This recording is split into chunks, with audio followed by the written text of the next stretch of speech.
Good evening. मैं सुनील शर्मा और आप देखना शुरू कर चुके हैं हिंदू भारत। आज से 2 से 3 दिन पहले मैंने एक रिपोर्ट बनाई थी जिसमें मैंने बताया था कि किस तरह से गरीबों के साथ अत्याचार हो रहा है, किस तरह से गरीबों के लिए जो रीढ़ की हड्डी मानी जाती है ट्रेन, उसको बंद किया गया है केंद्र शासन की तरफ से। लगभग 50% ट्रेनें बंद है। और मैं आपको बताना चाहूँगा, मैं अभी जहाँ पर खड़ा हूँ स्टेशन का नाम है पेंड्रा रोड। और एक चीज़ आपको बताना चाहूँगा कि ये जो पेंड्रा रोड है ना, अपने आप में बहुत फेमस है। फेमस इसलिए है क्योंकि यहीं से अमरकंटक जाने के लिए ट्रेनें और बसेस मिलती हैं यहाँ से। अमरकंटक एक धार्मिक क्षेत्र है। मेरे ख्याल से पूरा एक हर हिंदुस्तानी अमरकंटक को जानता है। नर्मदा नदी का उद्गम भी अमरकंटक से ही हुआ है। लेकिन आपको बताना चाहूँगा, इसी प्लेटफॉर्म में किसी समय पे काफ़ी भीड़ हुआ करती थी। ये जो स्टेशन है ना, छोटा मोटा नहीं है। यहाँ पे हर घंटों पे ट्रेन आती थी, लेकिन अभी के समय में सिर्फ चुनिंदा ट्रेनें यहाँ पर आ रही हैं। चुनिंदा मतलब अभी के समय पे मैं आपको बताना चाहूँ, मैंने अभी देख के आया है 2 ट्रेनें इधर से भोपाल की ओर जाने वाली हैं और शाम के बाद में 4 ट्रेनें इधर से आने वाली हैं। तो आप समझ सकते हैं ये कनेक्टिंग रूट है। यहाँ से रायपुर, भोपाल, इंदौर, ग्वालियर, ये सभी जगह के लिए ट्रेनें जाती हैं, लेकिन ट्रेनों की संख्या बहुत कम है। आप देख रहे होंगे यहाँ पर जो ट्रेनों की जो लिस्ट है, 1 2 3 4 5 6 7, सिर्फ 7 ट्रेनों का संचालन भी हो रहा है। मैं कैमरा को बोलना चाहूँगा, दिखाएंगे यहाँ पर से। कम ट्रेनों के बावजूद भी ये जो ट्रेन चल रही है ना, ये पूरी ऑक्यूपेंसी से चल रही हैं। इन ट्रेनों पे जो भीड़ होती है, जो अमूमन हमने देखा है कि जो ट्रेन होती है उसमें भीड़ होती है, वो ऐसी ही भीड़ है। और सुविधाएं की बात किया जाए तो एक जो गरीब आदमी होता है ना, वो ज़्यादा सुविधा नहीं चाहता। उनको पीने का पानी चाहिए, 5 रुपए की चाय चाहिए, और उसके साथ में उसका सफ़र पूरा होना चाहिए। तो ये एक गवर्नमेंट का स्टेशन है, इसका निजीकरण अभी नहीं हो पाया है। हो सकता है भविष्य में इसका भी निजीकरण हो जाए। हमारे साथ कुछ ऑटो चालक हैं। अब मैं आपको बताना चाहूँगा कि कोरोना के बाद से ना जो ट्रेनें हमेशा बंद हैं। फ्लाइटें, मैं बार बार इसलिए बोलता हूँ कि फ्लाइट चालू करना उतना ज़रूरी नहीं है जितना एक मध्य वर्गीय और निम्न वर्गीय परिवारों की आय का साधन बनाने के लिए ट्रेनें चालू करना जरूरी है। चलिए, कुछ ऑटो चालक भी हमारे साथ में हैं, बात करते हैं कोरोना के बाद से जो ट्रेनें बंद हुई हैं। और मेरे ख्याल से अभी भी पूरी ट्रेन चल नहीं रही है यहाँ से, क्योंकि एक टाइम यहाँ पर होता था कि रात भर और दिन भर पूरी यहाँ पर ट्रेनें चलती थी। अभी मुश्किल से मुश्किल 10 से 12 ट्रेनें यहाँ पर से गुजर रही हैं। जबकि आपको बताना चाहूँगा कि ये वही अमरकंटक है। ये हमारे हिंदुस्तान की शान अमरकंटक यहाँ से पड़ता है, यहीं से ट्रेन रुकती है, यहीं से जाना पड़ता है लोगों को। चलिए पूछते हैं, क्या नाम है आपका? असलम खान। असलम भाई, आप मेरे को ये बताइए कि कोरोना के बाद से कुछ फर्क आया है आपको? बहुत फ़र्क आया है, बिल्कुल धंधा पानी सब चौपट हो गया ऑटो वाले के यहाँ। और क्या है, जब तक ट्रेनें तो कुछ चल रही हैं, बाकी उतनी सवारी नहीं आ पा रही यहाँ पे। काउंटर टिकट जब तक चालू नहीं होगा, जब तक कोई सवारी वारी तो ऐसे आते रहेंगे थोड़ा बहुत। देखिए, थोड़ा मोड़ा से मेरे ख्याल से ना आपकी ज़िंदगी चलेगी ना हमारी ज़िंदगी चलेगी। एक फर्ज होता है, हम एक लोकतांत्रिक देश में रहते हैं। अगर हम टैक्स पे करते हैं ना, तो सरकार की जवाबदारी होती है कि हमारा भी पेट भरे वो। अरे तो यहाँ पास तो ऐसा है, गिनती ट्रेन चल रही हैं, और ऑटो वाले की ये हाल है कि इस समय कई लोग का रात भर रहते हैं, बेचारे लोग बोहनी नहीं कर पा रहे हैं। और दिन भी में यही हाल है, जिसको मिल गया ठीक है, बाकी सब ऐसे हाल बेहाल चल रहा है। आप सुन रहे होंगे कि बोहनी के लिए भी रुकना पड़ता है, क्योंकि ऑटो तो लोगों ने खरीद लिए। उन्हें नहीं पता थी कोरोना आएगा, और उन्हें यह भी नहीं पता था कि फ्लाइट चालू हो जाएंगी और ट्रेनें बंद कर दी जाएंगी, क्योंकि ट्रेनों से ना कोरोना आ जाता है। ये जो गरीब लोग दिख रहे हैं ना, हम जैसे लोग, हमने कोरोना लाया देश में। जो विदेशों से आते हैं, जो फ्लाइट में सफर करते हैं, उनका कोई दोस्त नहीं है, दोस्त तो हमारा है। चलिए, कुछ और लोग हैं। ट्रेनें कितनी चल रही हैं अभी? ट्रेनें लगभग रात में 6 ट्रेनें चल रही हैं। मैं आज 4 दिन से यहाँ नंबर लगा रहा हूँ, नंबर नहीं उठ रहा है मेरा। खाली ऐसे ही जाना पड़ रहा है, घर ऑटो खड़ी खड़ी रह कितने जाती कितने ऑटो हैं यहाँ है। यहाँ पे रात में कम से कम 12-14 ऑटो चलती हैं। पे? नंबर नहीं लग पाता है? नंबर एक भी नहीं उठ रहा। अभी 4 दिन से तो ऐसे ही हाल हो गया कि घर से पैसा लग रहा, और घर में भी पैसा नहीं है तो कहाँ से लगेगा। लोगों से कर्जा लेके अपना काम चलाया जा रहा है। तेल डला लेते हैं, तेल फालतू जल जाता है। तेल के पैसा, तेल इतना महंगा हो गया है। तेल की महंगाई को देखते हुए सवारी पैसा नहीं दे नहीं, रही। तेल तो महंगा हो गया। मैं आपको बताना चाहूँगा, एक समय था हमारे देश में जब बोला जाता था कि तेल के रेट ना क्रूड ऑयल से डिपेंड होता है। क्रूड ऑयल के रेट बढ़ेंगे तो हमारा पेट्रोल बढ़ेगा, क्रूड ऑयल के रेट कम होंगे तो हमारा पेट्रोल कम होगा। लेकिन आज समय आ चुका है ना कि क्रूड ऑयल हर दिन नीचे जाता है, हर दिन सस्ता होता है, लेकिन हमारा पेट्रोल पेट्रोल लगभग टंकी में अगर हम जाते हैं ना तो देखते हैं कि आज कितना बढ़ा भैया। टंकी वाले से एक ही सवाल पूछा जाता है कि आज कितना बढ़ा दिया भैया। डेली बढ़ रहा है, डेली आप भी पूछते होंगे, सुबह सुबह को उठते होंगे, देखते होंगे कितना बढ़ गया बोल के। रोज बढ़ रहा है। किसका दोष है? ये सरकार का, कौन सी सरकार? मोदी सरकार। वोट तो आपने भी दिया होगा।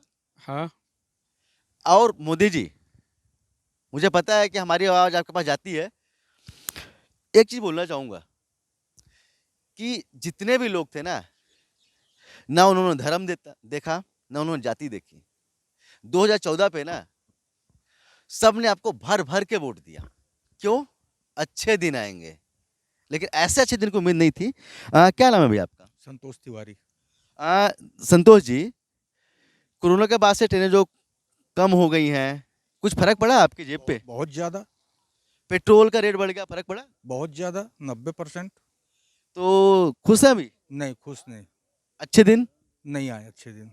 उम्मीद आएंगे? नहीं, उम्मीद भी टूट गए। उम्मीद भी टूट गए।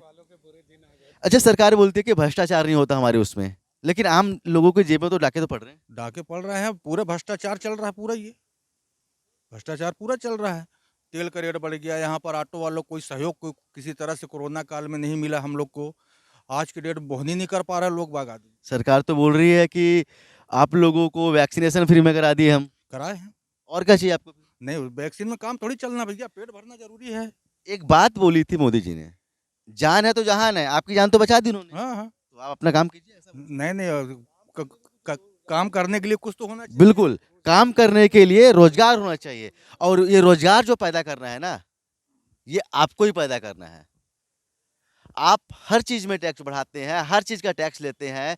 हम इस रोड में खड़े हैं ना, इसके भी टैक्स दे रहे हैं, इस ऑटो का भी टैक्स दिया है, और उस घर का भी टैक्स देते हैं जहां पर हम सोते हैं, उस पंखे का भी टैक्स देते हैं जिसको हम हवा लेते हैं। तो सबके तो टैक्स आप ले रहे हैं, तो जवाबदारी आपकी भी बनती है कि आप हम जैसे लोगों को, इन जैसे लोगों को रोजगार दीजिए। कुछ और लोग हैं। क्या नाम है आपका? गोपाल चक्रधारी। गोपाल जी, ट्रेनें कम होती जा रही हैं, है ना? फ्लाइट बराबर चल रही हैं, पता है कि नहीं पता है? पता है। ट्रेन भी प्राइवेट होने वाली है। हाँ, कुछ फर्क पड़ेगा आप लोग को उससे? बहुत फर्क पड़ेगा। क्या फर्क पड़ेगा? जब प्राइवेट हो जाएगी तो सवारी भी कम उतरेंगी, उनका किराया बढ़ जाएगा। फ्लाइट में चढ़ेगा फिर वो, तो ट्रेन में क्यों चढ़ेगा? दिन के सिर्फ 100 से 150 से 200 रुपए आते होंगे ना, जो मजदूरी करता होगा दिन भर ना, वो फ्लाइट नहीं चढ़ सकता। मोदी जी, एक कर्तव्य आपका है कि ट्रेनें चालू कीजिए, और जो भर भर के प्राइवेट कर रहे हैं ना, वो तो बिल्कुल ना कीजिए, क्योंकि उससे हम जैसे गरीबों के पेट पे लात पड़ती है। हम भी चाहते हैं, ये सब भाई जो है ना, ये सब चाहते हैं कि जैसे आप लाइफ जीते हैं ना, तो हम भी अपने बच्चों को ऐसे ही लाइफ दें। लेकिन हो सकता है कि हमारी गलती है, या इनकी गलती है, या इन जैसे लाखों करोड़ों लोगों की गलती है कि वोट देते हैं।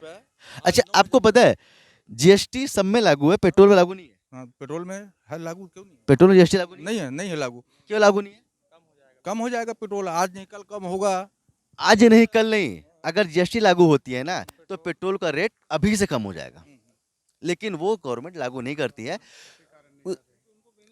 उतनी जवाबदार राज्य सरकार भी है जितनी कि केंद्र सरकार। दोनों अपने अपने स्वार्थ को साधना चाहते हैं। हमारे जो प्रदेश के मुखिया है ना, ये बिजी होते हैं असम चुनाव पे, ये बिजी होते हैं उत्तर प्रदेश पे। उत्तर प्रदेश में जाके 50-50 लाख रुपए बांट आते हैं। हमारे इसी प्रदेश पे कितने किसानों ने आत्महत्या की है ना, अगर आपको डेटा दूं तो आप हैरान हो जाएंगे। उनकी फिक्र नहीं है, उनको नौकरी, सरकारी नौकरी नहीं देनी, उनको 50 लाख रुपए नहीं देने हैं। और लोग विरोध क्यों नहीं करते? चले मैं ही इनसे पूछता हूँ, पेट्रोल बढ़ता है, आप लोग विरोध करते हैं? नहीं, पेट्रोल की तो कोई बात ही नहीं है। ट्रेन प्राइवेट हो रही, विरोध करते ट्रेन हम ये चाहते हैं कि जो ट्रेन चल रही है उसको जैसे चल रही थी वैसे चलवाइए, कि यात्री कम से कम छोटे मोटे स्टेशन से बैठ के आएँ, और काउंटर टिकट लेकिन मैं आपको चीज़ बताना चाहूँगा कि जो ट्रेनों का प्राइवेट हो रहा है ना, जो बुद्धिजीवी लोग हैं, बुद्धिजीवी लोग हमारे देश में ज़्यादा नहीं है, उनका कहना है कि अगर ट्रेन प्राइवेट होती ना, तो सुविधाएँ मिलेंगी लोगों को। उनका कहना भी सही है।